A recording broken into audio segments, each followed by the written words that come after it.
My beloved child, I see how hard you try to handle your heart, and I know you want to live a life without heartaches or pain. I'm asking you to take a step closer to your Father in heaven by crying out to me when you hurt. I already know your every thought and action. So why waste even a moment trying to hide anything from me, my beloved? My chosen one, it's okay to cry. I don't expect you to pretend that pain is not real.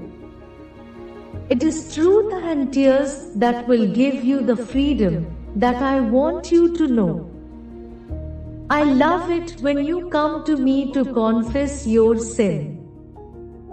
I am your safe place and your salvation.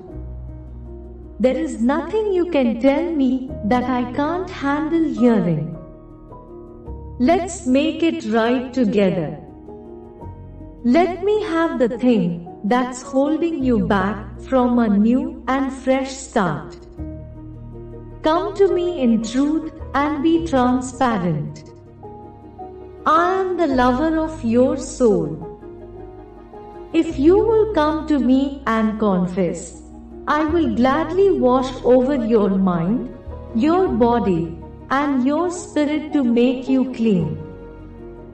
Now let go of that part of your heart that only I can heal. Let your Heavenly Father hold you while you cry. I long to be closer to you, and I am never too busy for you, my beloved. If you will turn off the things around you that drown me out of your daily life, you will begin to hear me in your spirit. Know that I am your Heavenly Father, and you are my precious child, and I love when you crave time to be still with me. When you don't know where to go, you will hear me give you divine direction. When you are in need of a friend, you will hear me whisper, I am here. When you need comfort, you will hear me call to you, come to me. Don't get your agenda distract you from time with me. Quiet your spirit.